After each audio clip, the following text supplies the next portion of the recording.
కొన్నిసార్లు అంటూ ఉంటాడు కదా, కోటి సూర్యులకు ప్రభావం కలిగినటువంటి వాడుగా దేవుడు కనిపిస్తాడు అని.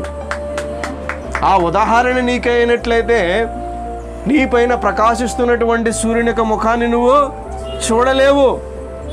తెరిచి చూడగలవా? చూడలేం. కానీ నా దేవుడు ఎలా ఉన్నాడంట? సమీపించరాని తేజస్సు కలిగినటువంటి వాడిగా ఉన్నాడంట.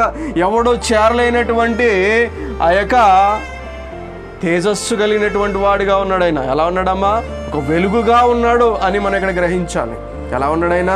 ఒక వెలుగుగా కనిపిస్తూ ఉన్నాడు. ఒక ప్రకాశమానమైనటువంటి ఒక ముఖ కాంతి కలిగినటువంటి వాడిగా దేవుడు ఇక్కడ కనిపిస్తూ ఉన్నాడు. సమీపించరాని ఎవరు చేరుకోలేనటువంటి వాడిగా దేవుడు ఇక్కడ మనకు కనిపిస్తున్నాడు. అమరత్వం గల వాడిగా ఉన్నాడంట. ఆయన ఒక్కడేగా ఉన్నాడట. ఎలా ఉన్నాడంట? ఒక్కడగానే ఉన్నాడు. ఈరోజు కోట్లాను వారిగా ప్రకటిస్తున్నటువంటి వారిలో ఎంత మట్టుకు సత్యాన్ని మీరు చూడగలుగుతున్నారు?